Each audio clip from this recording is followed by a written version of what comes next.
Amém, graças a Deus. Vamos orar, irmãos? Vamos orar. Eu queria pedir às irmãzinhas que estão aí, vocês apagam a luz, por favor? Vou deixar só essa acesa aqui, para a gente poder louvar mais à vontade. Amém. Vou deixar que eu regulo aqui. Amém? Ó Deus, nós queremos te agradecer por nos reunir nessa noite, nessa casa de oração aqui no bairro do Alto das Pombas, assim como o Senhor nos reuniu em espírito pela manhã, na boca do rio. Ajuda-nos, Senhor Jesus, a nos aproximarmos do Teu reino. Ó Senhor, são tantas as maldades que lutam contra a Tua vontade dentro de nós. Nós sentimos, ó Deus, a pressão do mundo tentando nos afastar do caminho santo. Sentimos, ó Senhor, o cheiro do enxofre, do mal, do maligno, armando astutas ciladas para que nós venhamos a transgredir os Teus mandamentos, envergonhar o Teu santo nome. Mas não deixa, Senhor, que aconteça assim conosco. Ajuda-nos nessa noite a sermos fortalecidos no Senhor e na força do Teu poder podemos combater o bom combate, Senhor. O bom combate da fé, que não é travado contra carne e sangue, mas contra os principados e potestades. Ó Deus, os espíritos malignos que têm dominado, Senhor, o mundo inteiro, inclusive o Alto das Pombas, pessoas envoltas em droga, em bebedice, em pudicices, em brigas, em confusões, contendas, malignas dissensões, moralidade e civilidade muitas vezes desprovida da espiritualidade correta, Senhor. Nós temos assistido isso todos os dias e muitas vezes nos sentimos, ó Senhor, sem força, nos sentimos incapazes de fazer qualquer coisa, Senhor. Mas a Tua palavra diz que o Senhor nos capacitou para, por meio da pregação ousada do Teu Santíssimo Evangelho, transportar as pessoas das trevas para a luz, libertá-los das potestades de Satanás para Deus. Essa é a nossa missão, Senhor. Para essa missão fomos arregimentados. Não nos deixa, Senhor, ter uma visão pequena diante da grandiosidade daquilo que o Senhor colocou nas nossas mãos, Senhor. E nos mostra, Senhor, como nós podemos e devemos confiar em Ti, que nunca nos desamparou, nem jamais nos desamparará, Senhor. Que nessa noite a Tua presença seja sentida, Senhor, não somente nesse ambiente que nos reunimos, Senhor, mas nesse bairro. Que vidas sejam salvas, que pessoas despertem, Senhor, do sono da religiosidade, que pessoas despertem do túmulo, Senhor, do pecado para a vida em Cristo, Senhor. É isso que nós ansiamos, ó Deus. Nós desejamos que vidas sejam salvas, que pessoas sejam regeneradas, que nós possamos crescer e dar os frutos aos quais fomos designados a dar. Ó Deus, livra-nos das desculpas esfarrapadas que muitas vezes damos, quando na verdade deveríamos pedir perdão e ajuda para fazer a coisa certa e não nos justificar porque estamos fazendo a coisa errada.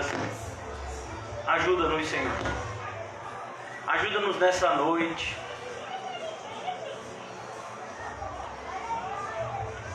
A sabermos que há um Deus no céu, que é o nosso Pai, que enviou o seu Santo Filho para morrer por amor a nós, pecadores miseráveis.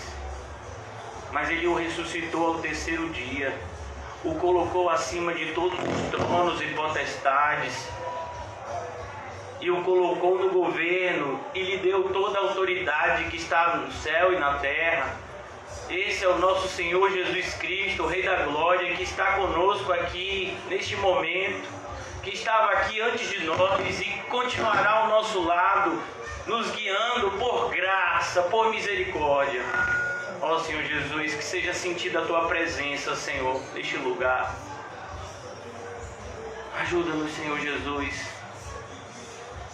Produz do nosso meio, Senhor, um avivamento, um despertamento espiritual. Ajuda-nos cada vez mais, Senhor, a ser quem devemos ser, Senhor, e a fazer o que temos que fazer. Em nome de Jesus, amém e graças a Deus. Amém, irmãos? Vamos louvar ao Senhor em espírito.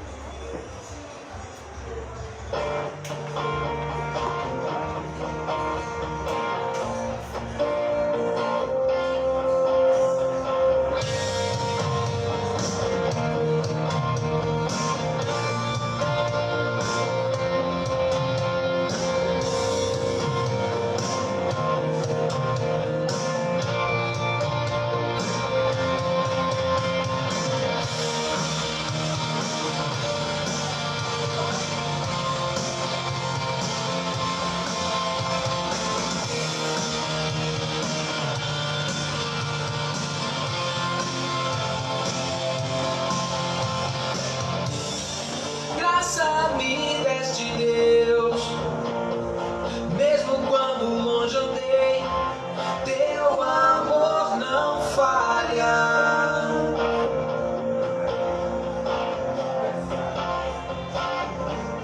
E quando eu caio, Deus, a tua graça cura outra vez, teu amor não falha.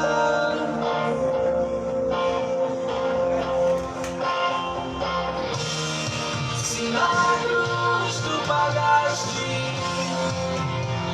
teu amor não cessa. A noite pode ser longa, mas todo dia das Deus. O mar pode rugir, eu não temerei a Deus, porque eu sei que me ama.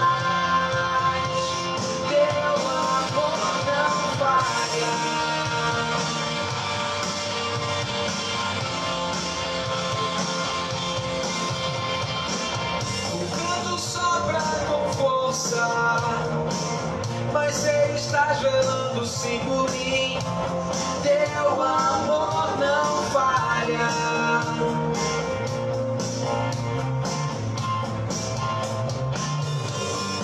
O abismo é grande, Deus, mas lá na cruz ele transposto foi, teu amor não falha.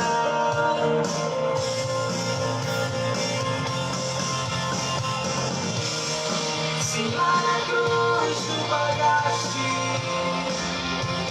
teu amor não cessa. A noite pode ser longa, mas todo dia traz Deus. O mar pode rugir, eu não temerei a Deus, porque eu sei que me ama.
Só Jesus Cristo.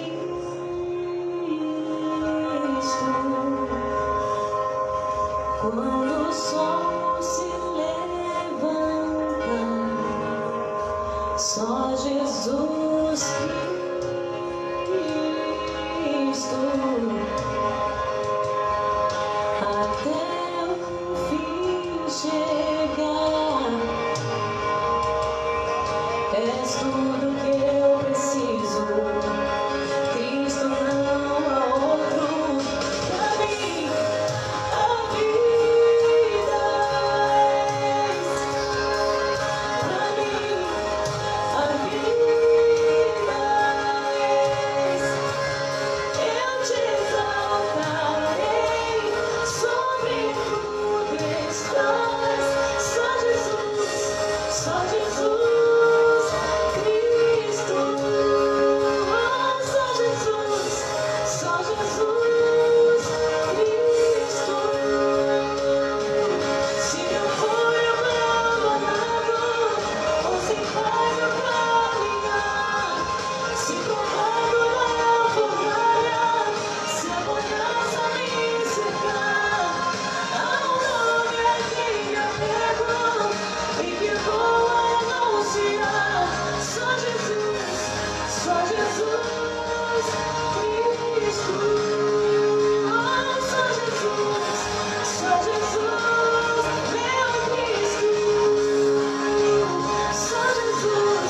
Só Jesus pra mim. A vida és. Pra mim, a vida és. Eu te exaltarei, sobre tudo estás. Só Jesus Cristo. Só Jesus, meu Cristo.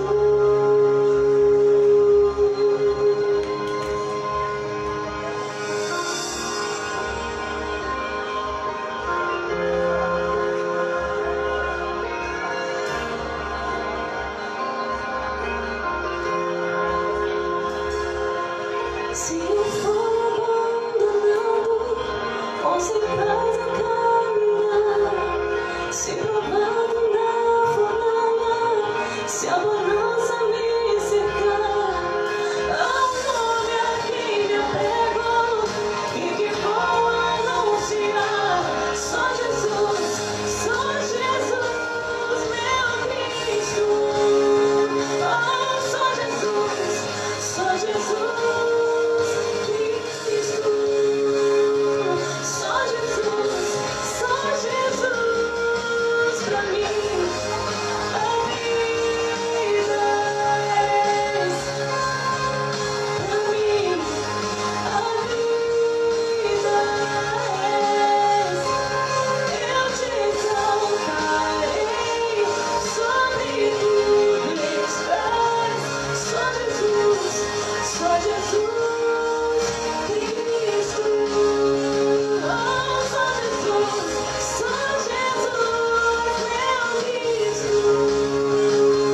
Só Jesus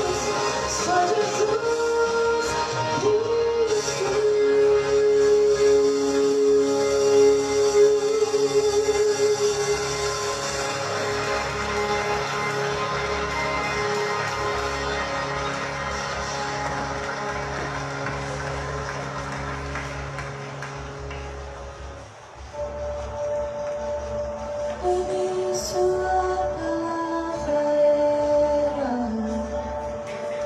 com Deus altíssimo, na criação glória velada, em Jesus tudo queres. Outro nome igual não há, outro nome igual.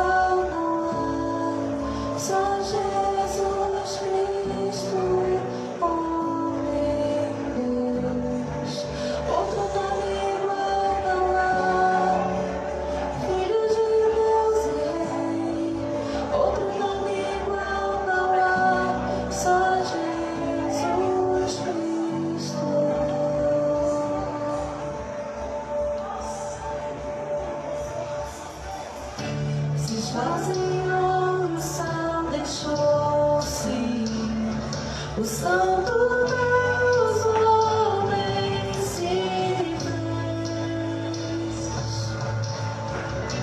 Amor maior que o meu pecado, nada vai nos separar. Outro nome igual não há, outro nome igual não há, só Jesus Cristo, homem Deus. Outro nome igual não há, Filho de Deus e Rei. Outro nome igual não há, só Jesus Cristo. Outro nome igual não há, só Jesus Cristo.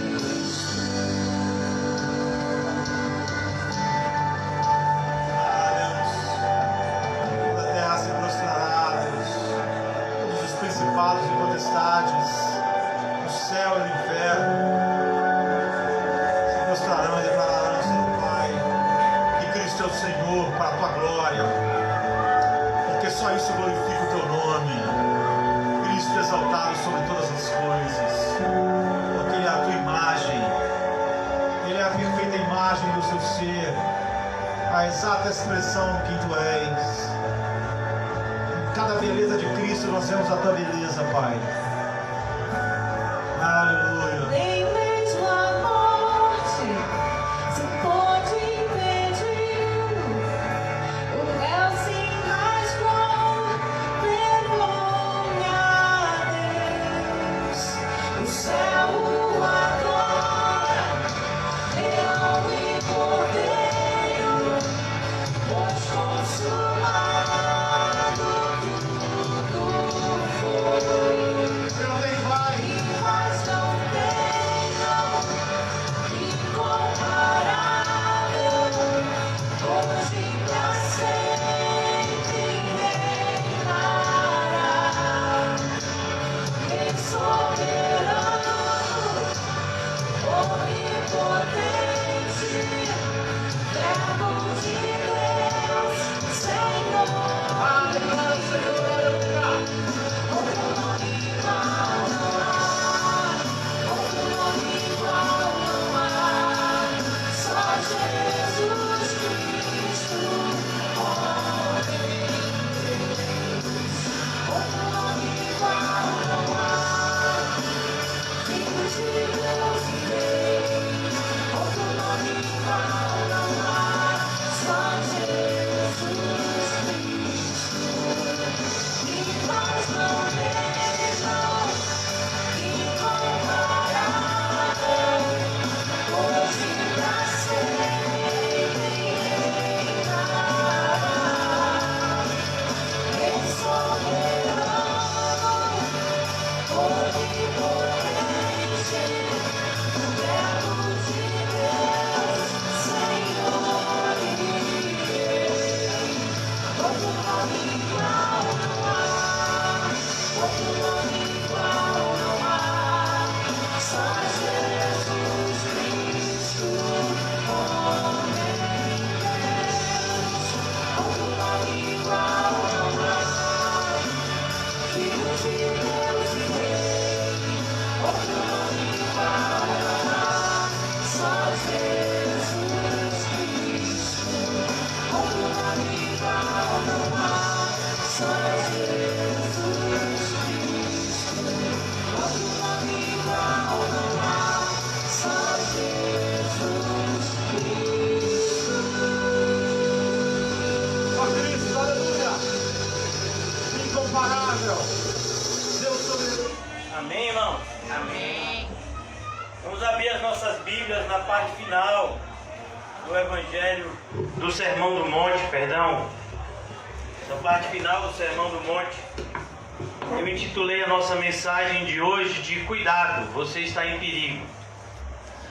O Senhor Jesus, ele inicia esse Sermão do Monte de maneira a motivar aqueles que estavam desmotivados, aqueles que estavam vivendo à margem da sociedade, muitas vezes esquecidos, mas ao mesmo tempo o Senhor Jesus, ele conclui agora o Sermão do Monte com esse aviso, com esse alerta de que as pessoas, independente da condição financeira, independente do passado, da etnia, da história de vida, se sua vida foi difícil ou fácil, independentemente disso, você vai ter que prestar contas. E você vai ter que prestar contas não diante daquilo que a nossa sociedade acredita como justiça e reto, mas você vai ter que prestar conta diante de Deus. E as normas que valem são as normas de Deus. É por isso que esse capítulo 7, ele começa com uma expressão muitas vezes deturpada.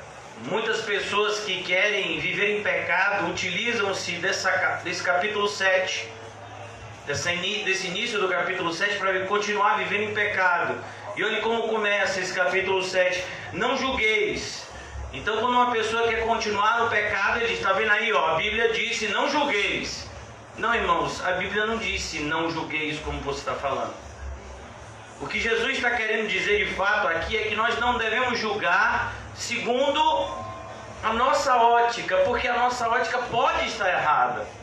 Nós devemos julgar com um reto juízo, com a reta justiça, como está escrito em João 7,24, palavras do próprio Jesus. Jesus não se contradiz. Você e eu, que muitas vezes corremos o risco de interpretar a palavra de Deus de uma maneira conivente com os nossos pecados, e todas as vezes que interpretamos a palavra de Deus assim, estamos correndo um sério perigo. Não julgueis. E eu gostaria que você deixasse aqui e fosse comigo rapidamente no Evangelho de João, capítulo 7, e a gente estudou o Evangelho de João recentemente aqui. Evangelho de João 7. Eu quero só mostrar a você, para que quando alguém vier para você, eu sei que vai vir, já veio e provavelmente virão outros que dirão, não julgueis.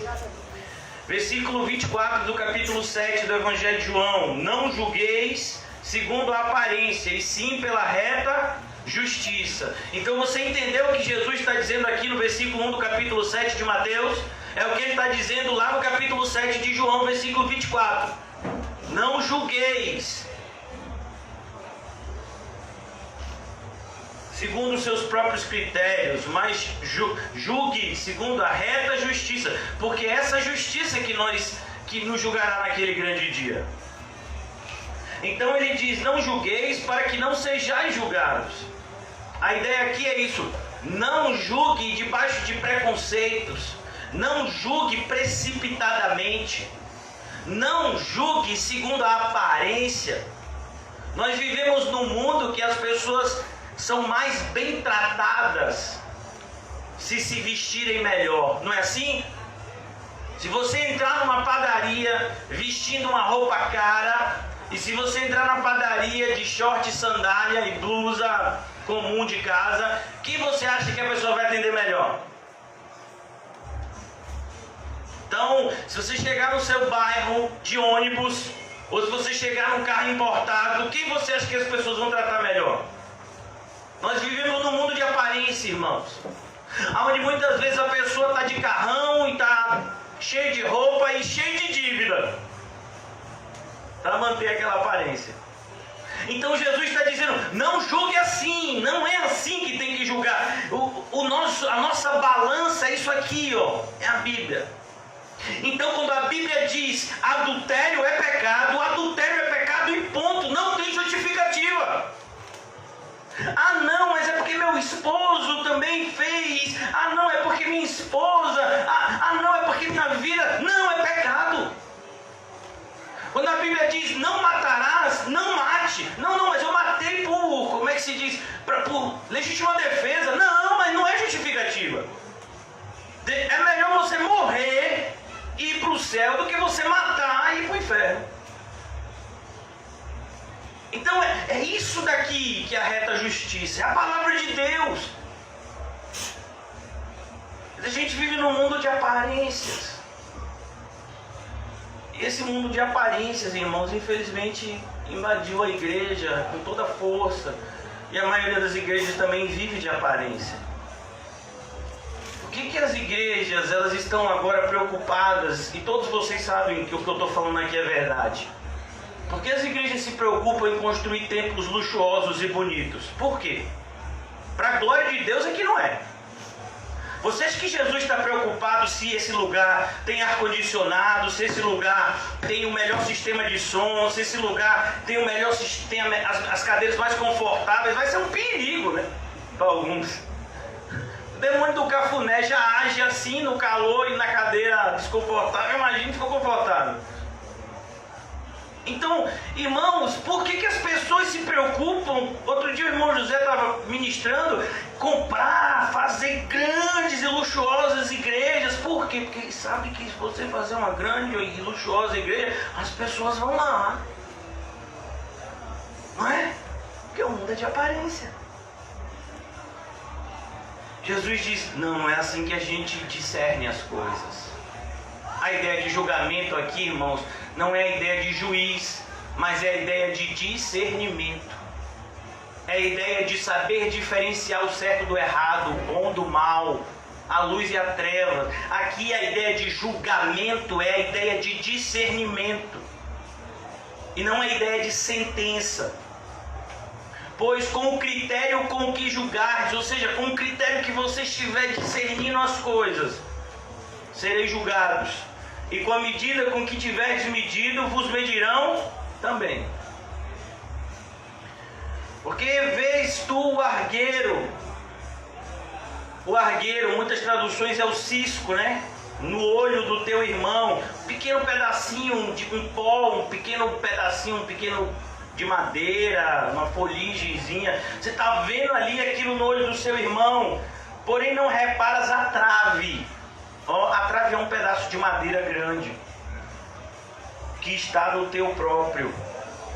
A ideia é, você tem que pegar a Bíblia e você tem que usar a Bíblia contra você mesmo.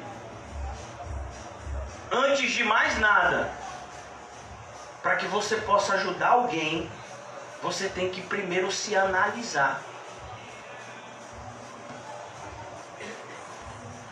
Na maioria das vezes a gente não faz isso, a gente tem até medo de se examinar, porque a gente sabe que a gente vai encontrar falhas que precisam ser mudadas com urgência e a gente não quer mudar.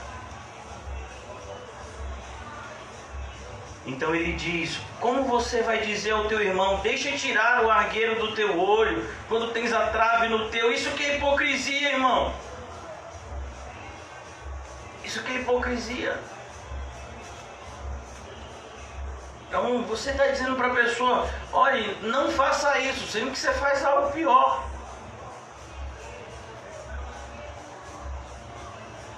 É como uma pessoa dizendo para o filho, meu filho, não minta, meu filho. Se você fez a dever de casa, você diz que fez o dever. Se você não fez, você diz que não fez.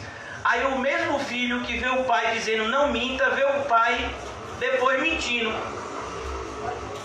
Pega o telefone e diz, seu João não sei quem. Não, tá aqui não. Meu pai, mas não é você? O senhor não disse que não é para eu mentir? O senhor acabou de mentir agora. Não, mas é porque você não entende disso, menino. Como não entende? Mentira é mentira. Não mentirás. A gente não pode dar falso testemunho.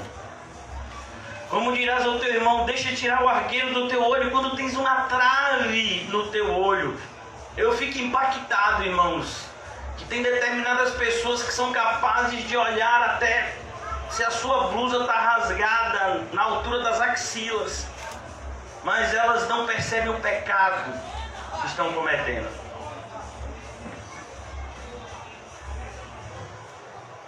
Deixa tirar o argueiro do teu olho quando tens a trave no teu. Hipócrita, olhe, é a mesma palavra que Jesus repetiu tantas vezes no capítulo 6, e a gente viu hoje pela manhã, não foi? Em dar esmolas de maneira hipócrita, em orar de maneira hipócrita. E finalmente Jesus ele falou também que a gente pode jejuar de maneira hipócrita. E agora ele está dizendo aqui, cuidado, porque você pode repreender o seu irmão de maneira hipócrita, e você pode repreender o seu irmão de maneira amável. Quando Jesus disse para Pedro, para trás de mim, Pedro, você está se preocupando com coisas terrenas, por isso Satanás está usando sua boca, Pedro. Jesus fez isso porque odiava Pedro ou porque amava ele? Quando Jesus disse, Pedro, você duvidou, por isso você se afogou, Pedro, Jesus fez isso porque não amava Pedro? Quando Jesus disse, Pedro, essa noite tu me negarás 3 vezes, Jesus não amava Pedro? Então tira primeiro a trave do teu olho. Quando Pedro pregou o sermão, ele olhou para a multidão que estava ouvindo ele e disse, vocês são assassinos. Vocês assassinaram o Senhor Jesus. Ele não amava aquela multidão? A gente pode exortar as pessoas em amor ou a gente pode exortar as pessoas em hipocrisia. Então ele diz, tira primeiro a trave do teu olho. Mas o que a gente tem vivido? A gente tem vivido o seguinte, ó, o seu pecado é o seu pecado, meu pecado é meu pecado, e fica todo mundo assim, tá bom? Aí todo mundo assim vai pro inferno. A gente está aqui para se ajudar, para se estimular ao amor e às boas obras. Então se eu vejo você fazendo alguma coisa errada, eu falo. Se você me vê fazendo alguma coisa errada, você fala. E a gente se ajuda. Mas não tem que ser o que você pensa, o que você sente, o que você acha, o que Deus te revelou, xá. Não, tem que ser de acordo com o que está escrito aqui, ó. Ó, meu irmão, você está fazendo isso e a Bíblia diz que não é para fazer. Aí é correto. Ó, mas Deus me revelou em sonho que lá na frente você vai fazer assim. Ó, que sonho tribulado é esse aí? Olha, meu irmão, Deus me revelou em sonho que você está para cair, viu? Meu filho, se você for repreender alguém, repreenda na Bíblia. E mostre para a pessoa, olha, você está frequentando lugares que você não devia. As más companhias corrompem os bons costumes. Olha, cuidado, você está guardando uma raiz de amargura no seu coração. E isso vai trazer dano para você e para as pessoas que estão ao seu redor. A Bíblia que diz isso. Então, cuidado, você perdeu o seu primeiro amor. Cadê aquela alegria que você tinha no começo? Repreenda de acordo com a Bíblia. Você tem nome de que vive, mas você parece que você está morto. Repreenda segundo a Bíblia, irmãos. É por isso que Jesus vai dizer aqui, tira primeiro a trave do teu olho, e então verás claramente. Verás biblicamente, verás espiritualmente, para tirar o argueiro do olho do teu irmão. E olha que coisa interessante, como essas pessoas que usam essa passagem aqui para se esconder numa vida de pecado, estão correndo um sério risco, porque logo depois Jesus diz, não deis aos cães o que é santo. Como é que eu vou saber que uma pessoa está agindo como cão? Jesus não está falando de cachorro aqui não, irmão. Jesus não está falando de porco. Jesus está fazendo uma analogia com pessoas que têm comportamentos semelhantes a esses animais quando nós pregamos o evangelho para elas. Então ele usa dois animais aqui. Cão, que é o cão, é aquele que morde. É aquele que quando ele se sente ameaçado, ele te agride.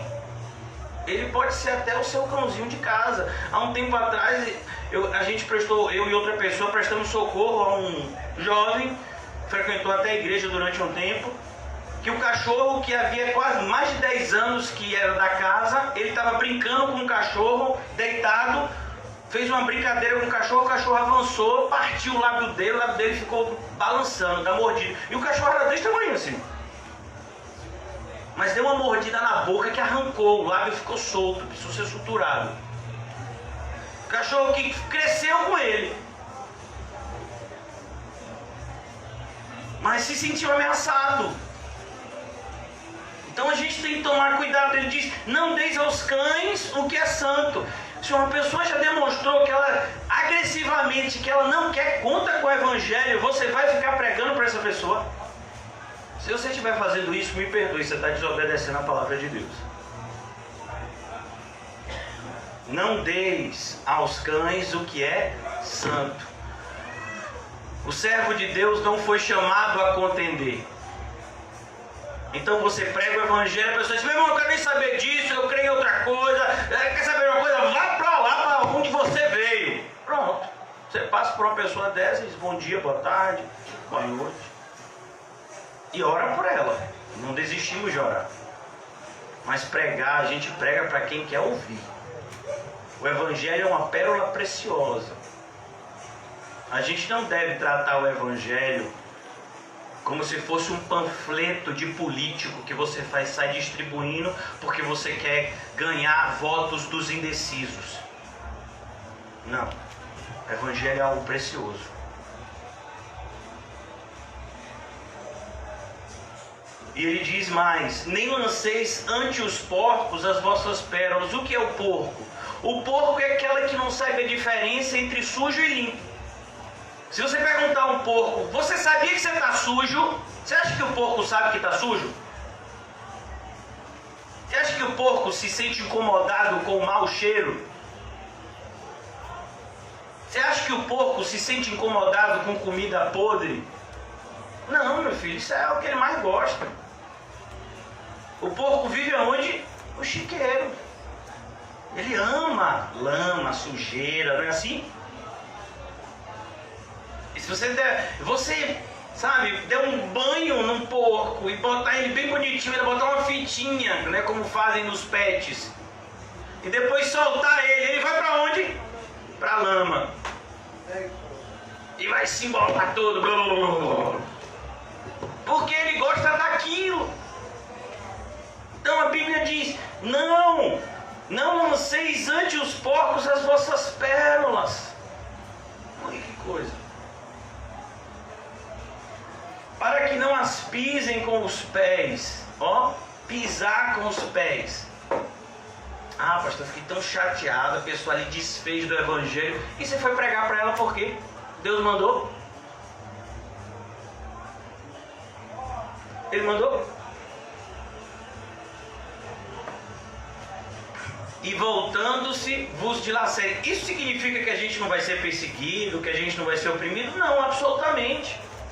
A gente vai chegar em lugares, a gente vai pregar, alguns vão crer e outros vão nos perseguir. Aí é outra coisa. No livro de Atos a gente viu isso acontecendo várias vezes. Quando Paulo pregou, por exemplo, no Areópago, em Atenas, algumas pessoas riram dele, outras pessoas, acharam que ele estava maluco e outras pessoas creram. Quando ele pregou em Éfeso, algumas pessoas acreditaram e outras pessoas não acreditaram e acabaram perseguindo ele, se colocando em oposição contra ele. Isso também aconteceu em Coríntios, isso aconteceu na Tessalônica, isso aconteceu em vários lugares. Existiam pessoas que acreditavam, existiam pessoas que não acreditavam. É diferente de você insistir com aqueles que já externalizaram que não querem nada. O apóstolo Paulo, quando estava, por exemplo, na igreja de Éfeso, quando estava na cidade de Éfeso, ele pregou durante um tempo na sinagoga, e quando as pessoas começaram a rejeitar abertamente o evangelho, foi o que ele fez? Ele saiu de lá, sacudiu a poeira dos pés e foi pregar em um outro lugar, chamado Escola de Tirano. E ficou naquele lugar mais de 2 anos. Ao todo, Paulo ficou 3 anos em Éfeso. Então a gente tem que tomar cuidado. O evangelho é maravilhoso, irmãos. Essa ideia maluca que tem surgido de que a gente tem que encher a igreja, a gente tem que conseguir o maior número de crentes possíveis. Não. A gente tem que pregar a verdade, para que os verdadeiros filhos de Deus sejam atraídos de volta à casa do Pai. E aqueles que não são filhos de Deus não virão. É assim que a gente prega, sem afagos com a impiedade, com compromisso com a verdade. Então Jesus diz, olha que coisa, Jesus já tinha nos ensinado a orar no capítulo 6, não foi assim? Hoje de manhã ele disse, não ore como os hipócritas, que ficam fazendo isso em público para serem vistos e benquistos. Mas ele vem aqui e agora nos dá uma outra lição de oração. Olha a importância da oração, irmãos. Jesus fala novamente da oração nesse sermão de 3 capítulos. E ele vai nos mostrar que a oração, ela deve ser algo perseverante. Você não pode chegar hoje e pedir uma coisa para Jesus, quando for cancelando, tá muito difícil.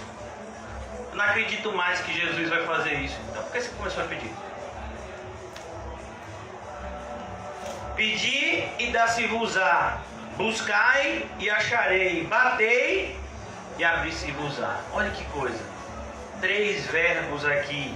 Bater, pedir, buscar. Pois todo que pede, recebe. E por que muitas vezes a gente não tem recebido, irmãos? Porque a gente tem pedido mal. Onde é que está isso? No livro de Tiago, capítulo 4. Mas se a gente pedir segundo a vontade de Deus, a gente sabe que Deus nos ouve e realiza o que a gente pede. Ele se agrada em fazer isso.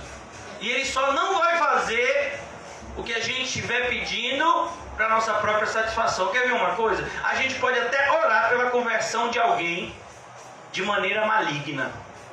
Vamos imaginar que você tem um chefe. Aí você diz, pai, visita a família do meu chefe, converte ele. Isso é bênção, irmão, ore. Mas se a sua motivação for essa, quando meu chefe for ser convertido vai ser tão legal. Você vê ele na igreja. E aí ele vai aliviar minha barra. E aí ele vai me promover. E ele vai dar todas as folgas que eu pedi.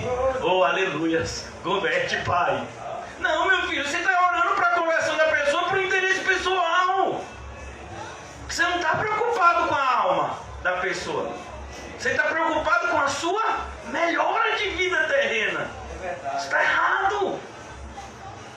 Eu já vi jovens na faculdade, no colégio, orando pela conversão do garoto ou da garota que está apaixonado. Ou queria tanto casar com fulano ou com fulana, mas não é crente. Pai, converte. Não entendi o que você baixou essa cabeça, meu filho. Olha sua vida, meu filho. Pastor me descobriu. Jesus, quem revelou? Olha, eu acho que foi Paulinho que contou, viu? Ninguém me contou nada não, viu, irmão? Eu tô falando aqui de coisas aleatórias, né? Não é nenhum recado, não. Mas pra gente ver que a gente pode até orar, pedir coisas para o nosso próprio interesse. Você acha que Deus vai fazer isso? Não, porque Ele nos ama. É como, por exemplo, você já imaginou? César deixa Dylan dirigir o carrinho dele. Amém? Mas já pensou se Dylan tá com 5, 6 anos? Você tá com quantos anos? Quietinho, ovelhinha. 8. Vamos imaginar que Dylan tá ali no corpo, né? Do meu irmão ali. Do meu irmãozinho. E aí Dylan tá ali. E vamos imaginar que César tá de carro a essa altura. Ele tá trabalhando de Uber. Aí ele chegou para pegar Lani em casa e Dylan para dar uma volta de carro no Dick. E aí Dylan chega e diz, meu pai, deixa eu dirigir. Ele tem 8 anos. Ele vai deixar? Ele vai deixar? Mas ele ama o filho dele. E é por isso que ele não vai deixar. É por isso que ele não vai dar. Você já imaginou se a irmã Massinha chegasse para a Estelinha e dissesse, minha filha, a partir de hoje você só come o que você quiser. Aí você bota a Estelinha no supermercado, dá um cartãozinho de crédito pequenininho e diz, quando você chegar no caixa, você mostra esse cartão e a moça vai deixar você passar o que quiser. Você acha que ela vai em que seção? Saladas, verduras, frutas, legumes. Será? O que você acha? Por que Massinha não vai fazer isso? Porque ama. Ela sabe o que é saudável e o que não é. E como sabe, graças a Deus, Massinha é uma nutróloga por excelência, né? Então, aqui é a mesma coisa, irmãos. A gente muitas vezes tem pedido coisas que não fazem bem pra gente. Pois todo o que pede, recebe. Então, a gente tem que ter consciência do nosso pedido e orar por ele. O que busca, encontra. O que busca, encontra. E a quem bate, abre-se-lhe-á. Então, Jesus está mostrando, o que Jesus está mostrando nessa atitude é que a oração é um ato de perseverança. Ele está dizendo que é como se você estivesse pedindo, buscando, batendo. E você faz isso. E o Pai atende, Ele se agrada em dar as coisas que nos fazem bem. Você já imaginou? Se Estelinha diz para minha mãe, Estelinha diz para a mamãe dela, para a irmã Massinha, mamãe, tô com tanta vontade de comer brócolis. Eu tô com sonho de comer só verduras. Mamãe, a partir de hoje eu vou comer todas as frutas. Já pensou? Que alegria. Massinha diz, agora, vem aqui em cima, vai aqui numa perninha e chom. Então é isso, irmãos, o Pai se agrada. Ou qual dentre vós é o homem que, se porventura, versículo 9, o filho lhe pedir pão, lhe dará pedra? Alguém já fez isso com o filho? Não. Qual que pedir peixe vai dar uma cobra? E aí Jesus diz, ora, se vocês que são maus, e nós somos maus, nosso coração ainda é mau, embora o Espírito Santo esteja na nossa vida, o Espírito Santo nos fortalece para que nós possamos subjugar a nossa carne, que é má, essencialmente má. A nossa carne nunca vai se converter. Ou se lhe pedir um peixe, lhe dará uma cobra. Não, vocês são maus, sabem dar boas dádivas aos vossos filhos. Já imaginou? Gente que tem um coração enganoso. As pessoas que a gente ama, os nossos filhos, a gente se esforça para dar coisas boas. Não é assim? Rodolfinho, quando tiver os 17 filhos. Hein? Então ele diz, quanto mais o vosso Pai, olha que coisa linda, o vosso Pai. Quando Jesus fala isso, dá uma alegria, né, irmão? Ele está dizendo que é o nosso Pai, que está no céu, dará boas coisas aos que lhe pedirem. Deus dá boas coisas aos que lhe pedem. Muitas vezes estamos pedindo mal, e por isso Ele não tem nos dado. Então ele continua, tudo quanto pois quereis que os homens vos façam, assim fazei-o vós também a eles, porque esta é a lei e os profetas. Jesus está dizendo aqui algo que ele fala lá no Evangelho de Marcos, que a gente falou sobre isso no casamento dos irmãos Mateus e Fabiana. Ame a Deus acima de tudo e ao próximo como a você mesmo. Nisso se resume toda a lei e os profetas. Olha Jesus aqui falando desse assunto de novo. Trate as pessoas com o amor com que você quer ser tratado. Não trate as pessoas do jeito que você quer, mas do jeito que Deus ensina. Versículo 13, entrai pela porta estreita.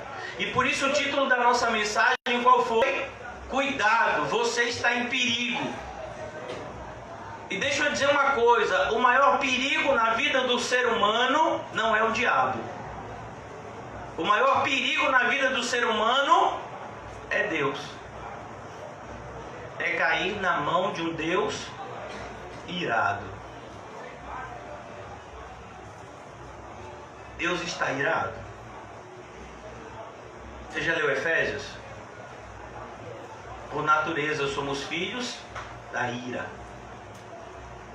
A nossa esperança é sermos reconciliados por meio de Cristo. Essa palavra reconciliação é usada para duas pessoas que estão em quê? Inimizade, distanciamento. Então Cristo vem e Ele é o intercessor entre Deus e os homens. Jesus Cristo. Por isso que Ele é o caminho, a verdade e a vida, e ninguém vem ao Pai a não ser por meio dele.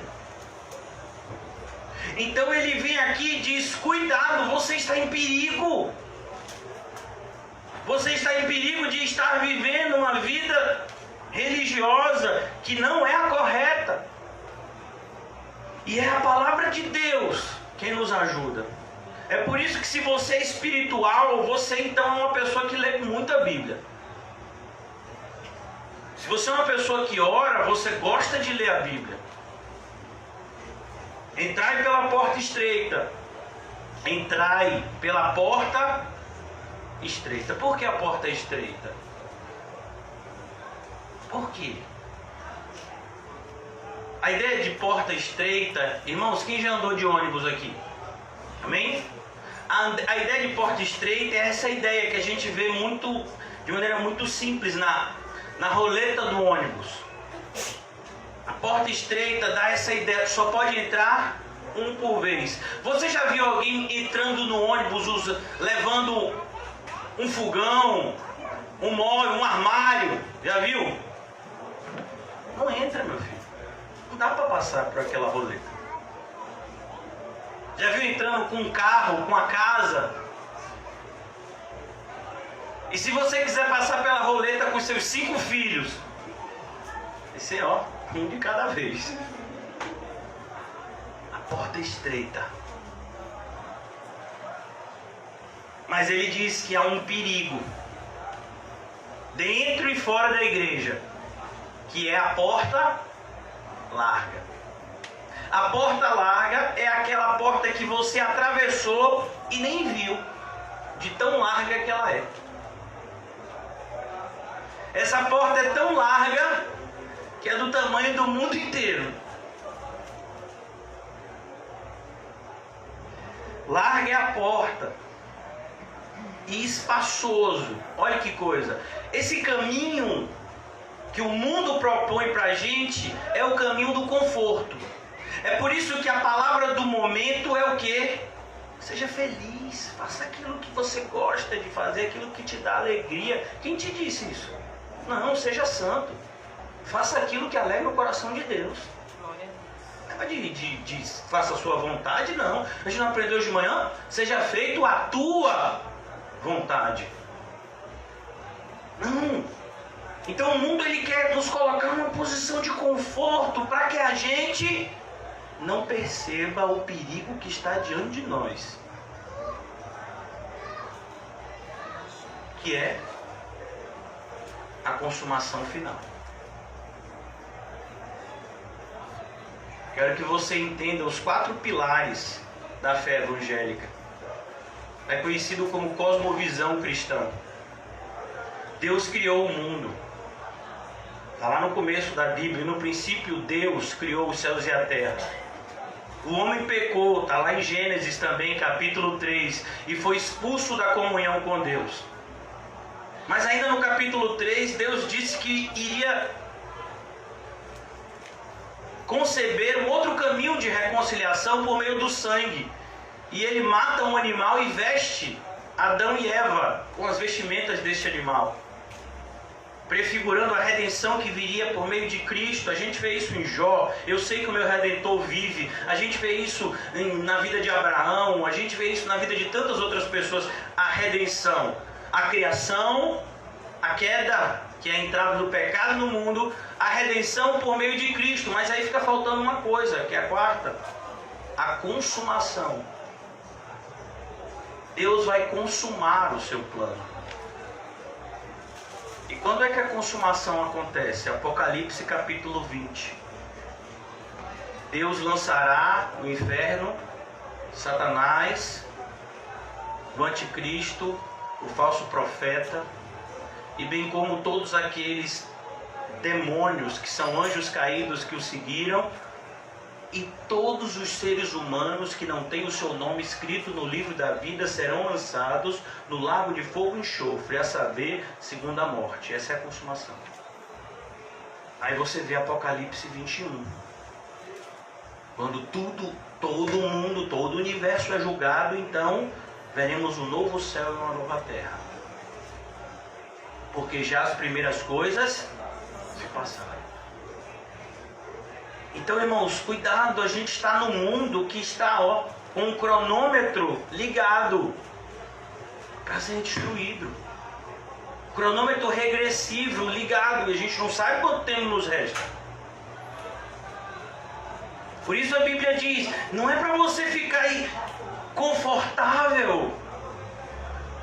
Você não fica confortável quando você tem a notícia de que um tsunami, que um meteoro, que uma tempestade vai vir. Você não fica confortável, você se prepara para isso.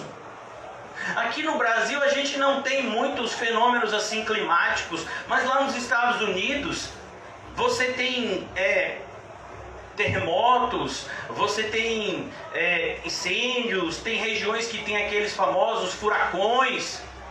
E as pessoas se preparam. No Japão, por exemplo, que é uma região lá de ilhas que tem muitos tsunamis. São aquelas grandes ondas que invadem a parte da costa. Eles têm alarmes que tocam, avisando as pessoas que aquela onda gigante vai vir, para que as pessoas possam procurar refúgio. As pessoas já são treinadas para isso. Nos Estados Unidos, as criancinhas de 4, 5, 6 anos, toda semana elas fazem um ensaio de incêndio. Você sabia disso? Aqui no Brasil a gente não tem isso. Mas lá eles fazem uma simulação de incêndio. Se por acaso tiver um incêndio, aí fica todo mundo na filinha, e aí vai, determinada sala vai por essa direção, determinada sala sai por essa saída. Eles fazem essa simulação porque se um dia tiver um incêndio, não vai ficar todo mundo gritando igual uma barata tonta, não. Eles já sabem o que fazer naquele momento. Mas na igreja hoje em dia, você viu, pastor? Rapaz, você viu tanta gente pregando heresia? Oi, você não sabia que isso ia acontecer? Pastor, meu coração está se endurecendo. E você não sabia que você corria esse risco? A brasa longe do fogo, o que acontece? Ela se apaga. Avisado, irmão. Pastor, eu tenho sentido que as pessoas estão tão perversas assim. E você não leu que a maldade se multiplicaria e que o amor de quase todos se esfriaria? Então a gente já devia saber o caminho, irmão. O cara fica com os crentes igual uma barata tonta. Por isso que o mundo quer que você se sinta confortável, irmãos. Vamos fazer a simulação pra gente saber como é que... Não, eu já sei. É igual aquelas crianças que a gente fica dizendo, vamos estudar? Não, pai, eu já sei, já fiz o dever. Maria? Eu já fiz. Aí quando chega no dia anterior à prova, eu não sei fazer essa soma de frações. Meu Deus, minha filha, por que você não falou antes? Fala um dia antes da prova. Eu também não sei, vou ter que aprender. Aí tome assistir vídeo no YouTube para aprender, para poder ensinar. Olha que loucura. Por que não falou antes? A gente não é assim? A gente é assim, irmão. Não é criança e adulto, não, todos nós somos assim. Porque a gente gosta de conforto. A gente gosta disso. E o diabo diz, largue a porta. Perdão, o Senhor Jesus diz que o diabo vai usar essa estratégia. Vai propor para mim e para você um caminho espaçoso. Foi isso que ele fez com Jesus. Satanás se apresenta para Jesus e diz, olha, se você me adorar, eu te dou o que você quiser. Eu te dou o mundo inteiro. Todos os reinos do mundo eu te dou, Jesus. Largue a porta, espaçoso o caminho. Aí Jesus diz que conduz à perdição. E agora? É perdição. Você pode ganhar o mundo inteiro e naquele dia perder a sua alma. E são muitos, olha que coisa, irmão, são muitos que entram por ela. A pessoa entra e nem percebe. Deixa a vida me levar, a vida leva eu. E ela leva você para o inferno. A correnteza está indo para lá. Quando a gente vai para o céu, a gente nada contra a correnteza. Por isso que é tão difícil. Então ele diz no versículo 14, porque estreita é a porta. Ó, a porta é o quê? Estreita. Eu amo minhas filhas, mas elas vão entrar pela porta. Eu não posso entrar pela porta segurando elas. Eu até seguro elas fisicamente. É por isso que eu faço umas atividades físicas extra, porque para aguentar as duas, meu filho, tem que, não é qualquer um não, aqui ó, as lesão tudo aqui ó. Algumas lesões são as duas aí ó. Então, porque estreita é a porta. Então tudo que eu posso fazer é pregar a verdade, viver a verdade e orar para que Cristo salve a minha família. Porque estreita é a porta e apertado. A ideia de apertado é a ideia de desconfortável. É uma palavra grega que significa pressionado de todos os lados. O caminho é assim. Ah! Que pressão! Eu tô me sentindo tão pressionado! Então você tá no caminho certo. Então é por aí. Pastor, tá uma agonia.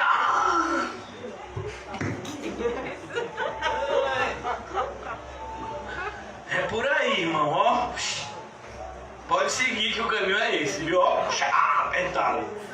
Tem uns irmãos que às vezes o ombro já tá assim, ó. E foi, irmão, apertado. Caminho apertado. É um caminho que você tem que renunciar a tudo, tomar a sua cruz e seguir. Então ele é apertado, ele é do tamanho de Jesus. A forma da porta é a de Jesus. Ah, então tô tranquilo que eu tô na forma. Ei, varão, você nem chegou à porta certa, então. O caminho que conduz à vida, olha que maravilha. É apertado, mas conduz à vida. E são, olha aqui, e são poucos. E o que entra pela outra? Muitos. E o que entra pela porta certa? Poucos. Percebeu?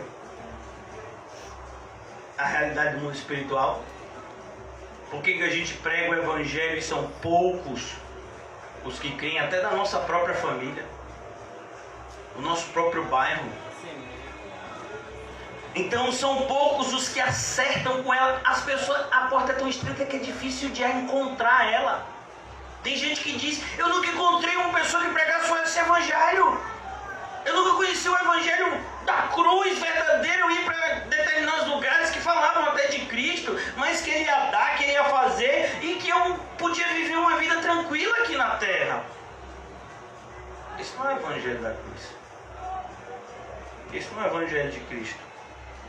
E olha que coisa, quem é que prega sobre a porta larga? Os mensageiros de Satanás. Quem é que prega sobre a porta estreita? Os servos de Cristo. Por isso que Jesus coloca, logo depois dessas duas portas, Jesus coloca o quê? Aqueles que apresentam as portas. Essas portas simbolizam a pregação do evangelho. No caso, o verdadeiro e o falso. O evangelho de porta larga, o evangelho de porta estreita. Acautelai-vos. A ideia de acautelai-vos é fique de olho aberto. Não pisque. Essa é a expressão. Não pisque. Piscou, o falso mestre te enganou. Acautelai-vos dos falsos profetas, que se vos apresentam, olhe, eles se apresentam disfarçados de ovelhas. Eles não parecem com o pastor Nizam. O pastor Nizam parece um ogro, né? Não, eles são bem bonitinhos assim, todo arrumadinho, perfuminho, né? Eles têm uma cara de ovelhinha e ainda fazem bé, eles não gritam, eles falam, sabe, tudo medido, tem uma oratória. Mas dentro! Ai, ai, ai. São lobos devoradores. Olha o perigo, irmão. Quem já assistiu um filme de terror chamado Chuck, Brinquedo Assassino? Eu nunca assisti não, eu levantei a mão, mas nunca assisti não. Esse filme é antigo e eu tinha medo de filme de terror quando eu era pequeno. As crianças tudo faziam hora com minha cara, porque eu não gostava não de assistir filme de terror quando eu era pequeno, era o livramento de Deus. E aí tinha esse filme que às vezes, eu sou da época de locadora de fita cassete, é fita VHF, né? Tinha VHF e o VHS e o HF, né? Rapaz, a vida é o hobby. Rapaz, eu sou velho. Quando eu olhei hoje no retrovisor do carro, os cabelos tudo branco, e digo, rapaz, chegou. Agora chegou. Então, aquele brinquedo assassino, as pessoas olhavam pra ele, hein? Ah, um brinquedinho. Ah, que o brinquedinho vai fazer com você de noite, né? Se a gente assistiu, eu não assisti não, depois qualquer coisa você pergunta a ela. Então, cuidado com os Chucks que estão por aí. Socorro! Eles estão próximos de vocês.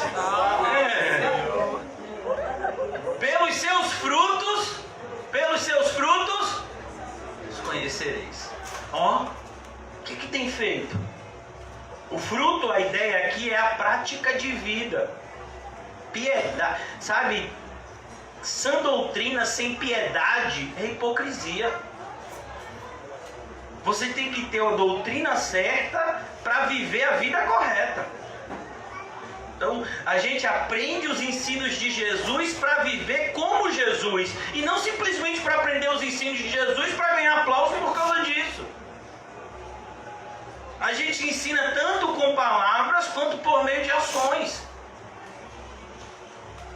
Então ele diz...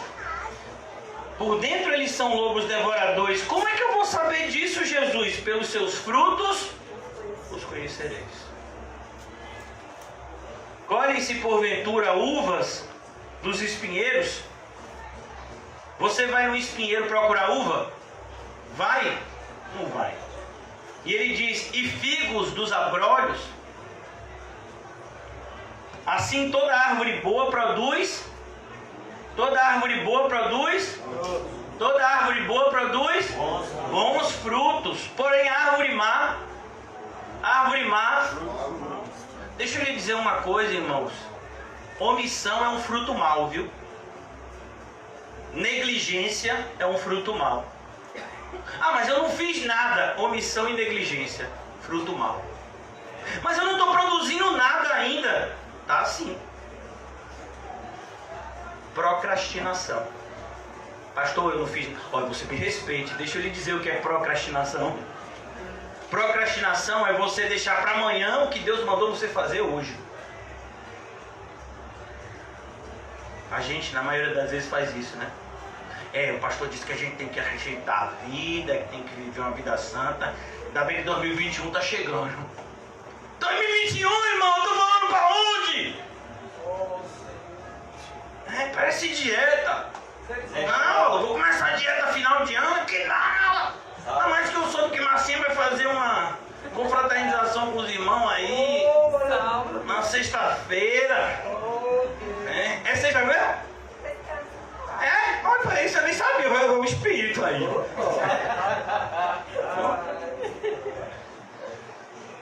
Não, irmãos, o arrependimento é sempre para ontem.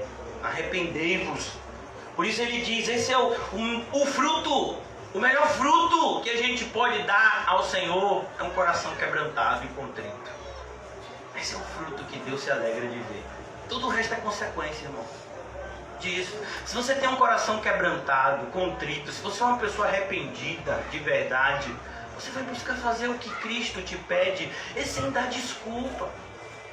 Você imagine, por exemplo, sabe, aquele filho pródigo, que a gente chama ele de filho pródigo, embora na Bíblia não tenha essa expressão, mas aí ele foi lá, aquele que gastou a fortuna do pai. Imagina ele voltando para casa do pai, o pai chegando em 5 horas da manhã chamando, meu filho, vamos ali na lavoura comigo. Você acha que ele vai dizer não? Você acha que ele vai dizer não? O pai me aceitou de volta, ele não merecia estar aqui, ele já está morto. que meu pai me pedir, eu faço.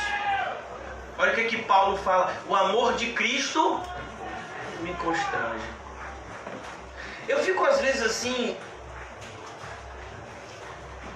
entristecido com a contrariedade de alguns testemunhos. Às vezes a pessoa me diz assim: pastor, você não sabe, Deus me tirou do caixão várias vezes, eu estava para morrer e Deus me deu livramento. Eu falei: e você não está servindo a Deus? Por quê? Se era para estar morto. Se você já está no lucro, como você está dizendo, por que não está servindo a Deus? Então não venha com o seu testemunho de Araque para cima de mim, porque eu não colo. Verdade. Deus está dando tempo para você se arrepender e parece que você não está se arrependendo. Eu já vi esse testemunho milhões de vezes, no CAC, na igreja. Ah, pastor, você não sabe, Deus me deu livramento de morte. E aí? Porque eu sei, na minha vida, se hoje eu sou pastor, se hoje eu vivo do jeito que eu vivo, é porque eu vivo como se um dia eu já fui, eu era para estar morto. E eu estou no lucro. Então quando Deus me manda fazer alguma coisa, quando Cristo me manda fazer alguma coisa, isso para mim é um privilégio. Era para eu estar morto. E não só morto. Era para estar morto e no inferno, que é o pior. Porque se eu tivesse morrido e ido para o céu, era maravilha. Mas do jeito que eu vivia,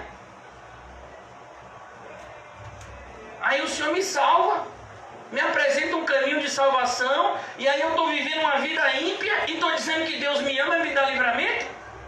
Não é o Deus da Bíblia não, irmão. Cuidado. Você ainda está com Deus como adversário. E nessa batalha você não vai vencer. Não pode a árvore boa produzir frutos maus. Então não adianta você vir dizer: não, é porque, sabe, eu ainda não sou assim, crente. Eu sou crente. Eu não sou crente ainda, né? Não tem crente, não tem. Tem crente e tem fraude. É como, né, a gente aprende que existem 3 tipos de pessoas. Existem os cristãos verdadeiros, que são raros. Existem os perversos, que podem ser religiosos ou não, que perseguem os cristãos verdadeiros. E existem os hipócritas, que tentam ser cristãos verdadeiros, mas estão do lado dos perversos. Você é quem? Não é a sua boca que vai dizer isso, não. É a vida que você vive. Os hipócritas, eles se dizem cristãos verdadeiros. Os fariseus se diziam discípulos de Moisés, filhos de Deus, descendência de Abraão. Jesus pega o dedinho, ó. Vocês não são nada disso. Eu sou descendente de Abraão. Eu sou descendente de Davi, que sentaria no trono. Eu sou o profeta que vem após Moisés, e que Moisés disse que todo aquele que não seguisse seria morto. Eu sou. Vocês não. Eles estavam atraindo para si uma honra que não era deles. Tem muito evangélico fazendo isso. Não pode a árvore boa produzir frutos maus. Ah, eu queria tanto ir para a igreja, mas não tem mais. Eu posso todas as coisas naquele que me fortalece. Não venha me dizer que você quer fazer uma coisa para a glória de Deus e que Deus não te dá força para fazer, porque aí você é mentiroso. Deus não. Deus disse que se você quiser, você tem força para fazer. Você não faz porque não quer. Aí eu estou com dor de cabeça. É mesmo. Eu estou com dor de cabeça, eu estou com dor de braço, eu estou com dor de joelho. Pastor, por que você usa esses tênis? Meu irmão, eu tenho falcite plantar, condromalácia patelar, problema na coluna, problema na cervical. Isso nunca me impediu de pregar o evangelho. E as irmãs viram como é que eu deixo Dona Maria em casa. Dona Maria fica bichinha, rapaz. Ela fica se sentindo uma princesa. Porque ela mora numa ladeira muito íngreme e ela já tomou várias quedas. Aí eu percebi, né? Ela demorava... Ó, a distância de onde a gente para o carro para a porta da casa dela é daqui para ali, de onde César tá. A bichinha demorava uns 10 minutos. Sabe o que foi que eu fiz? Eu pego ela no braço e deixo ela na porta de casa. É mais seguro para ela. Então, irmãos, você tem que dar fruto. Você nasceu para isso. E deixa eu lhe dizer uma coisa, quando você começar a dar fruto, sabe quem vai ficar feliz? Você. Sabe, eu já fui muito assim fã de filmes, né? E você já vê todo título de filme assim, nascido para matar, nascido para correr. Olha, o filme do crente é nascido para ser santo. Se você viver uma vida santa, você vai ser feliz, porque esse é o projeto de Deus para a sua vida. Você se sente útil quando está fazendo a vontade de Deus, quando está dando os bons frutos. Não pode a árvore boa produzir frutos maus, e nem a árvore má produzir frutos bons. Não pode a árvore boa produzir frutos maus, e nem a árvore má produzir frutos bons. Toda árvore que não produz o bom fruto, o que acontece? É cortada e lançada no fogo. A gente já ouviu isso lá no início do Evangelho. Quem foi que pregou assim? João Batista. O machado já está posto na raiz da árvore. Ele não vai ser, ele já está posto aonde? Na raiz. Você cortar o tronco, pode ser que a árvore nasça de novo. Mas se você arrancar a raiz, ela nasce de novo? Não. O machado está posto na raiz. E toda árvore, pois, que não dar o bom fruto, é cortada e lançada ao fogo.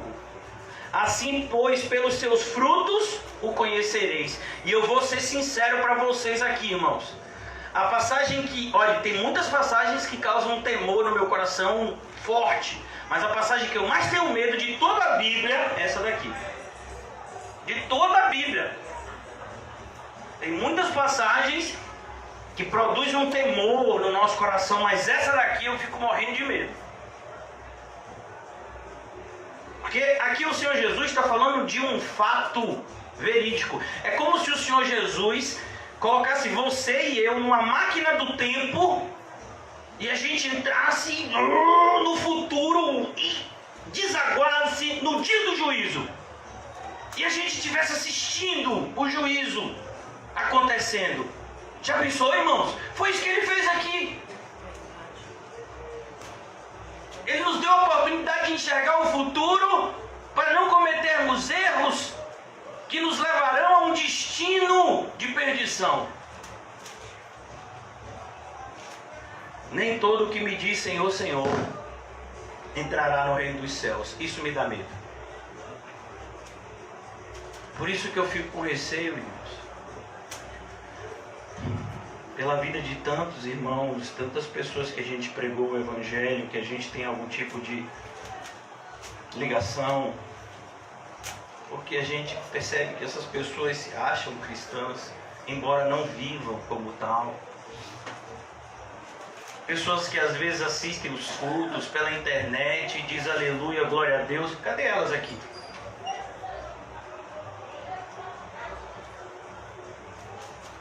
Ah, mas é porque a igreja é longe. Eu garanto que não é mais longe que Tucuruí.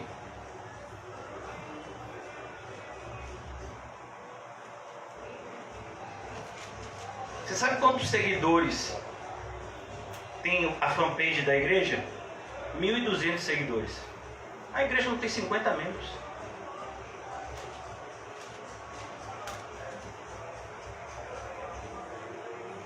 Tem gente que se acha crente, que nem faz parte de uma igreja.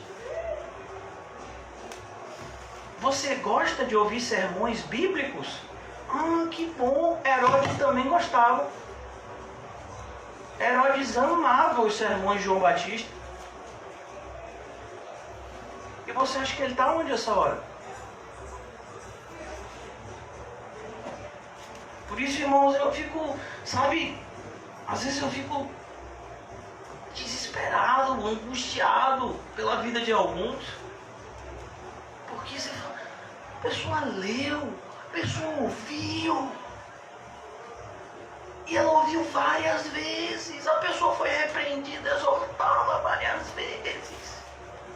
E continua chamando o Senhor, Senhor, sendo que vive uma vida de maus frutos. E a Bíblia é clara. A árvore boa não pode produzir frutos maus. Nem todo que me diz Senhor, Senhor entrará no reino dos céus, mas aquele que faz a vontade do meu Pai que está nos céus. E onde é que está a vontade do meu Pai que está nos céus? Na sua palavra. A vontade de Deus é que a gente seja santo. A vontade de Deus é que a gente siga os passos de Jesus. A vontade de Deus é que a gente se desgaste aqui na terra para entesourar no céu. Eu fico vendo pessoas que naquele dia vão estar vivendo essa realidade e que não tem mais oportunidade de arrependimento. Aqui não tem mais. Acabou. Aqui não tem apelação. Não tem prova final. Não tem recuperação. Acabou. Mas Senhor, Senhor, isso é intimidade no hebraico. Isso é um estilo linguístico característico do hebraico. Quando você repete 2 vezes o mesmo nome, isso significa intimidade. Versículo 22, muitos, olha de novo, irmãos. Muitos, olha a quantidade. Muitos. Muita gente está se auto-enganando. Ela está se auto-sabotando, criando uma expectativa de céu, quando ela vive uma vida de inferno. Muitos naquele dia hão de dizer-me, olhe, vão falar com Jesus. Imagine, Jesus ele pregou isso no início do ministério dele, quando a palavra dele não tinha nem saído da região da Judéia. Ele já fala do futuro da gente. Muitos naquele dia hão de dizer-me, vão falar a ele, é Jesus que vai estar julgando. Senhor, Senhor, mais uma vez, revelando intimidade com ele. Ah, Jesus, te conheço. Jesus, o Senhor é meu chapa. O Senhor é o quê? Eu sou o quê? Oh, aleluia, Jesus, glória a Deus. Cheguei aqui. Por que você não está dando aleluia, glória a Deus? Nunca fez o que eu mando. Muitos naquele dia hão de dizer-me, Senhor, Senhor, porventura não temos nós profetizado em teu nome? O pessoal que abriu igreja, que pregou, que fez e aconteceu, que escreveu livro, que pregou em congresso, que teve milhões de curtidas no Facebook, no YouTube, seguidores. Ah, o senhor não sabe, Jesus, eu abri um site e eu tenho milhões de seguidores. Ah, você tem seguidores?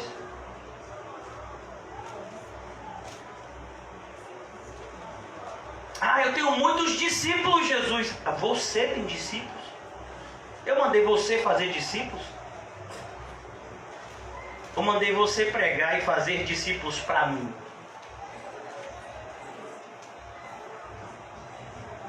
Os pregadores de hoje, irmãos, eles não querem que você siga a Cristo, ele quer que você siga uma denominação.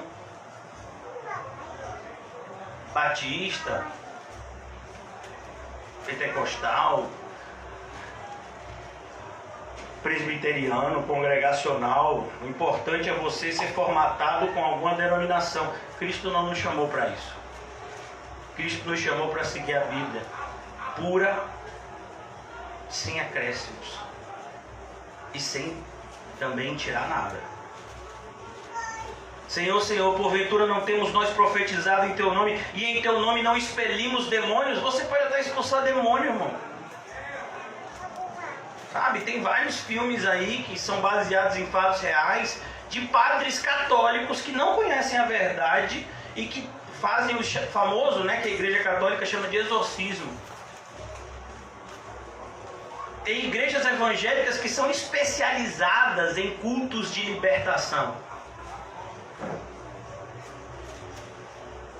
Ó, Jesus, eu expulsei tantos demônios. Você só me expulsou o que estava na sua vida te enganando.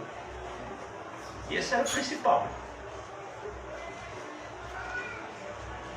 E em Teu nome fizemos muitos milagres. Olha o pessoal do milagre. Ah, você não sabe, varão. Eu orei, Deus fez. Eu fiz assim, Deus fez assado. E foi maravilha. E foi bênção pura. E você está seguindo a vontade de Deus? Então lhes direi explicitamente. Olha que coisa. O que você faz ocultamente, Deus mostrará explicitamente, abertamente, à vista de todos. Nunca vos conheci. Olha que coisa, irmãos. Já pensou? Nunca conheci você. Nunca. Mas por quê? A ideia, o verbo conhecer no hebraico significa relacionamento. Por que você está me chamando com esse grau de intimidade se na terra você nunca se relacionou comigo corretamente? É isso que Jesus está dizendo aqui. Você nunca fez o que eu mando. Você nunca renunciou a nada. Você nunca tomou a sua cruz. E você nunca seguiu o meu exemplo. Por que você está me chamando de Senhor agora se você nunca me obedeceu?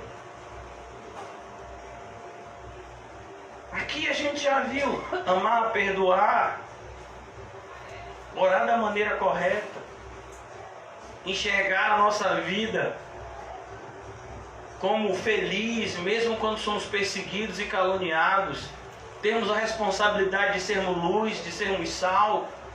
A gente já viu tudo isso aqui. E por que a gente não está fazendo isso aqui? E criando uma expectativa equivocada. Uma vez uma pessoa chegou e disse para mim: pastor, eu vou para o mesmo lugar que você vai. Eu disse: então você tem que fazer o que você tem que andar na direção que eu estou andando. Você não está. Eu estou indo para a igreja agora. Você está indo para onde? Para o sofá, para assistir uma televisão ou para mexer no computador? A gente está seguindo caminhos diferentes.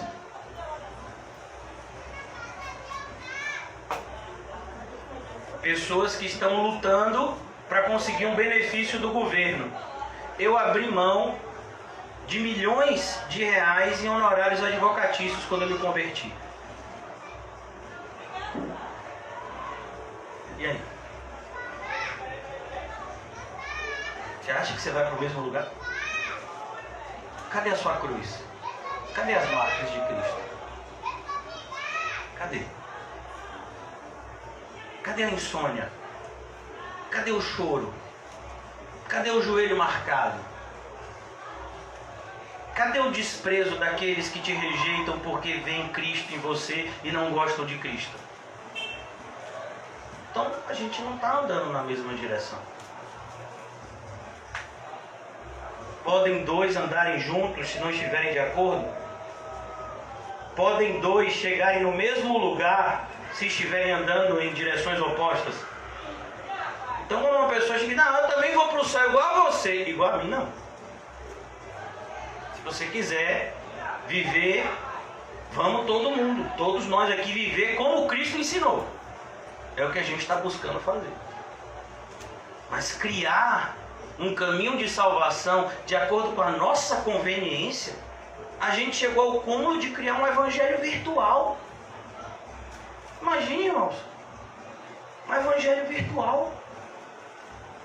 onde você fica atrás de uma tela de computador e de celular e você é crente. Meu Deus, que ponto chegamos? Imagina as pessoas naquele dia: Senhor, Senhor.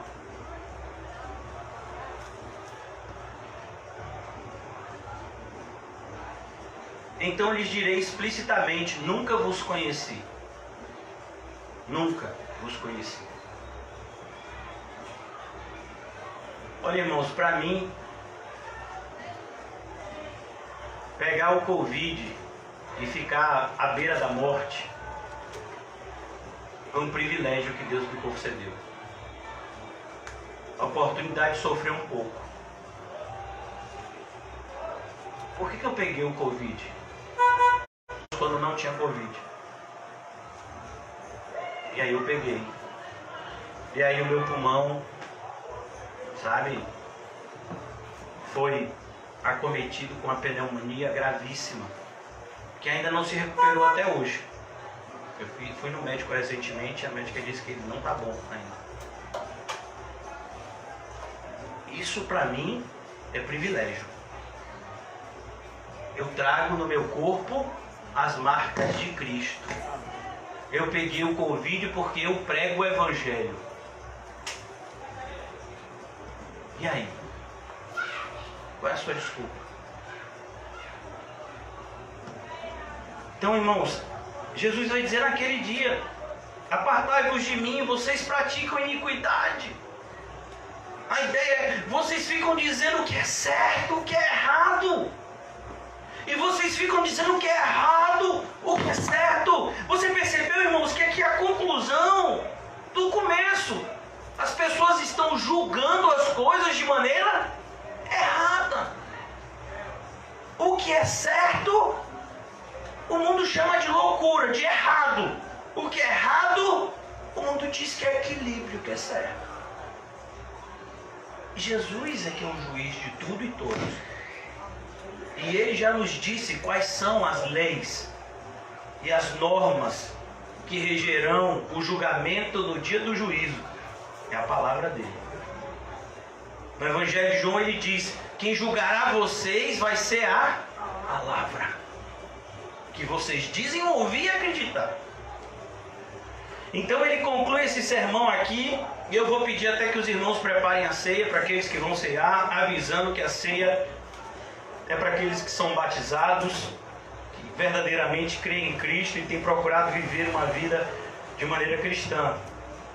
Cuidado, porque a ceia é um instrumento de bênção e um instrumento de maldição.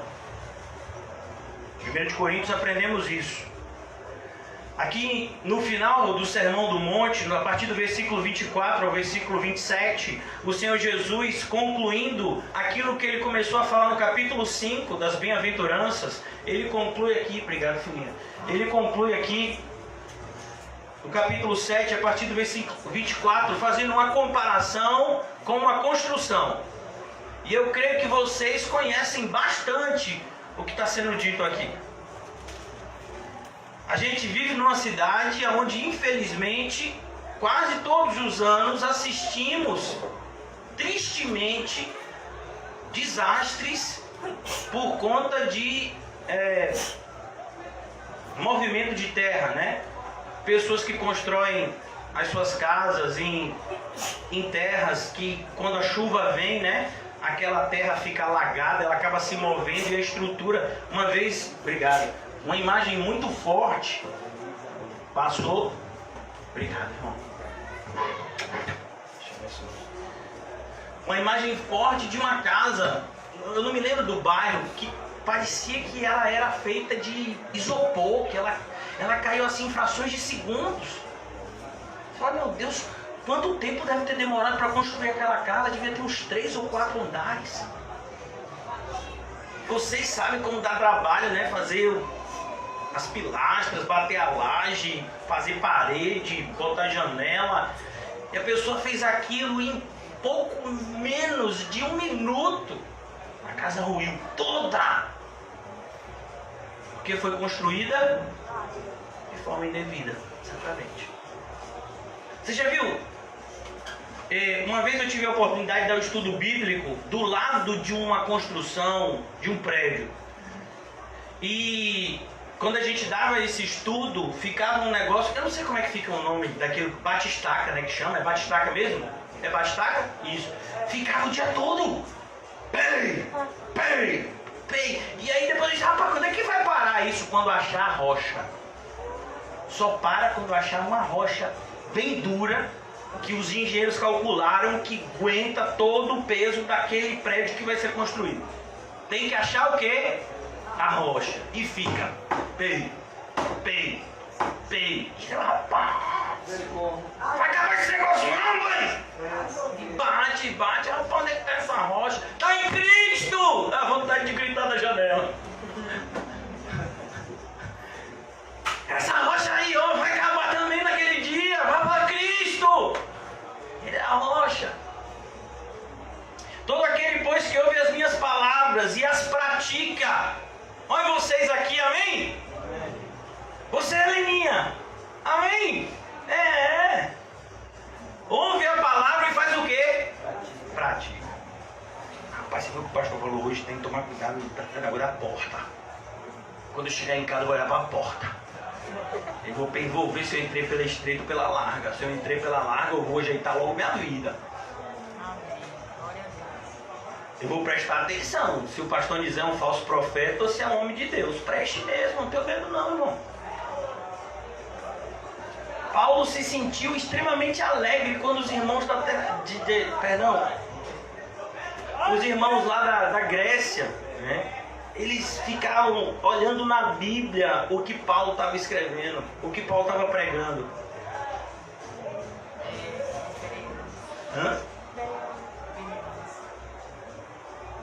Bereanos, isso mesmo, os irmãos de Bereia. Então aqui você tem que ouvir, mas com esse intuito de praticar, e não com o intuito apenas de aprender por aprender. Aprender para debater. Você sabia que tem gente especializada nisso? Eu conheci 2 jovens, falsos profetas, falsos mestres, logo no início, quando a gente estava pregando em outro bairro próximo daqui. A gente conheceu esses que só queriam aprender para debater. Eles amavam debater, eles amavam discutir. Uma vez teve um deles que me chamou para o debate. Não, eu preciso debater esse assunto com você. Eu digo, você vai debater com outro. Peguei minha mochilinha e fui embora. Debater? Não.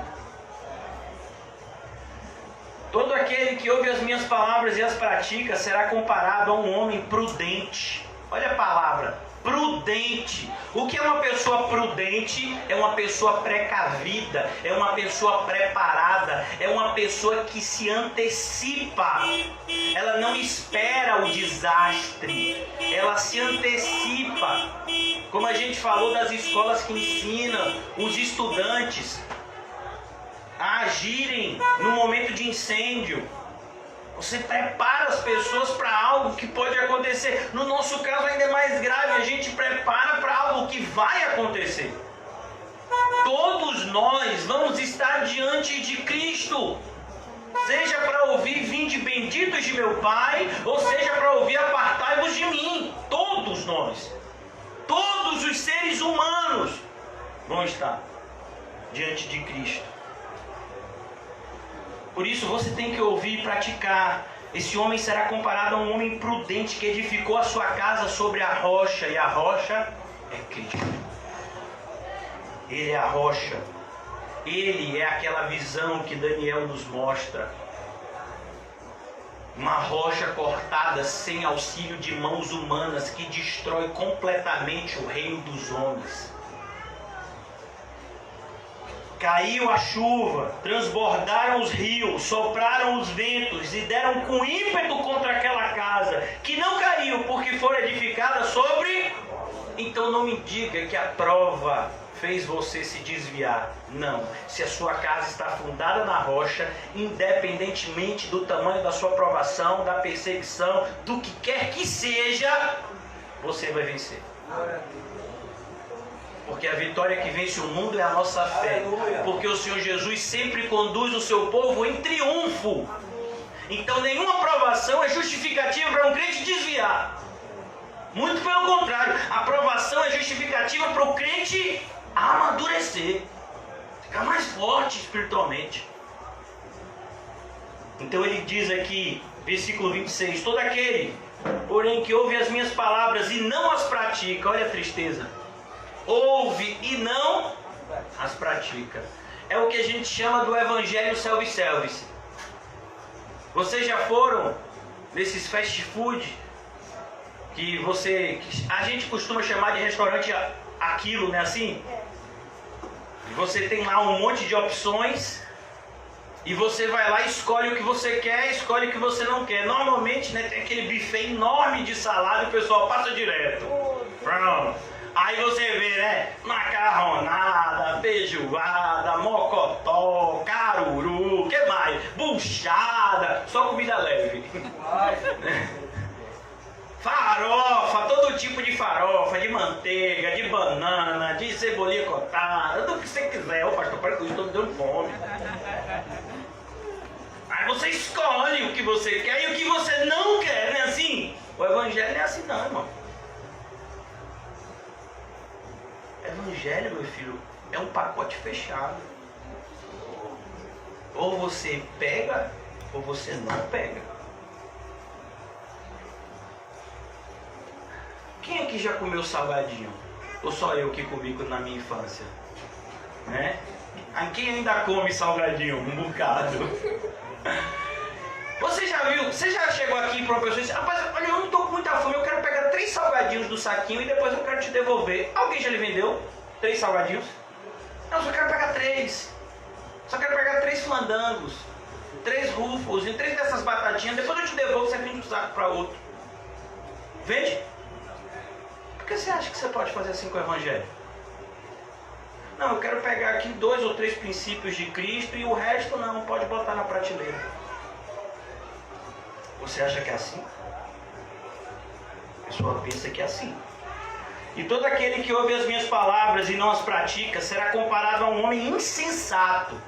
A palavra insensato é a mesma palavra para louco, que significa não estar pensando direito, não está enxergando as coisas da maneira certa. Edificou a sua casa sobre areia, e caiu a chuva, e transbordaram os rios, e sopraram os ventos. Você percebeu que a mesma expressão, o que acontece com o justo, acontece com o ímpio. Só que a diferença é a reação dos dois. O fogo que destrói o ímpio purifica o justo.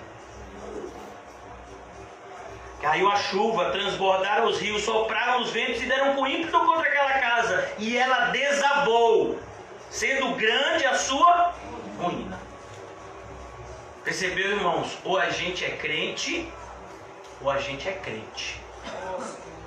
Porque o caminho é esse. Esse é o único caminho que leva à vida eterna. Essas palavras não são minhas. São de um irmão nosso que nos precedeu e que a gente vai encontrar lá no céu. O apóstolo Pedro. Para quem nós iremos, Senhor? Só tu tem a palavra de vida eterna. O que eu vou fazer? Esse maluco aí tá falando, é tudo bíblico. Tem que seguir a Bíblia. Eu não gosto desse pastor não. Ele dá uns gritos assim, me assusta. A irmãzinha chega e coçou o cabelo, é verdade. Mas irmãos, eu quero muito ir para o céu. Eu quero muito que muitas pessoas possam ir comigo. E não é um caminho que eu estou inventando e nem você pode inventar. Esse caminho já foi percorrido por muitos antes de nós e foi deixado bem demarcado pelo Senhor do caminho, como diria John Bunyan. Então, não importa o que o pastor X ou Y fala, o que importa é o que está na Bíblia. Você vai ouvir igrejas que dizem que você pode matar se for em legítima defesa. Você vai ouvir igrejas dizendo que você pode roubar se for para ajudar uma pessoa necessitada. Mas nada disso é válido, irmão. É a palavra. Sabe? Então a gente tem que tomar cuidado. Porque a sua vida é uma construção.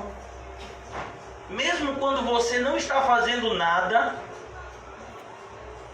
existem tijolos que estão sendo colocados na sua vida espiritual. Sobre a areia. Para construir a casa na rocha, dá trabalho. Tem que cavar, como está escrito lá em Lucas. Lucas também fala dessa passagem. Profunda vala. Quem aqui, o irmão César mesmo, quando estava construindo a casa dele, atrás, né, do terreno lá da família dele, a casa dele é de Lani, cadê Lani? Lani está por aí escondida. A bichinha é tão grande ela que ela vai de um lado para o outro. Quando ele estava lá fazendo a fundação, meu filho, deu trabalho, não foi não, filho? Ele disse que saiu um monte de cobra de lá.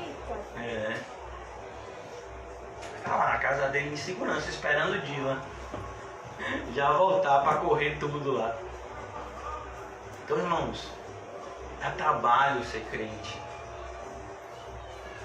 Mas foi para isso que fomos chamados. E quando você começar a viver como crente, não vai ser mais obrigação, vai ser prazer. Quando você descobrir de fato quem é Jesus e o que Ele fez por você, não intelectualmente, mas espiritualmente, você vai sentir prazer. Até nas angústias, até nas fraquezas.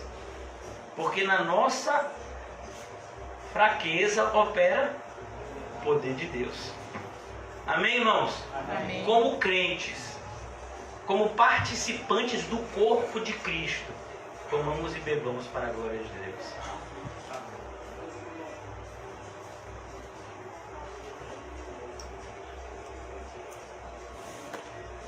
Senhor Jesus, eu te agradeço, Senhor, por esse alerta do teu santo evangelho, de como nós devemos analisar cuidadosamente os nossos feitos, para que não estejam em oposição à tua santíssima vontade. Ajuda-nos, Senhor, nesse processo de autoexame, que de fato a balança que venhamos a usar seja a tua palavra, que ela seja o que tem que ser, lâmpada para os nossos pés, luz para o nosso caminho, que ela seja a espada que será usada para arrancar o olho, a mão, o pé, que nos afaste de ti. Não nos deixa, Senhor, vivemos uma vida de auto-engano, mas que a tua verdade expulse de nós todo engano, para que vivamos cada vez mais adorando ao Pai em espírito e em verdade, por meio do sangue precioso do Filho bendito de Deus, nosso Senhor e Salvador, Jesus Cristo. Ajuda-nos a viver essa vida, Senhor, que te agrada e que nos salva. Livra-nos, Senhor, de todo sentimento de apatia, ó Senhor, de prostração, de procrastinação. Ó Deus, livra-nos de toda preocupação com as coisas no mundo que nos impedem de fazer a vontade daquele que está no céu. Ajuda-nos a viver uma vida santa, Senhor. Porque santo, santo, santo é o Senhor, o nosso Deus. Em nome de Jesus, amém. E graças a Deus. Amém, irmãos? Saúde-se mutuamente com um olhar santo. E diga para você mesmo, seja santo, porque o Senhor é santo. Diga. O amor de Jesus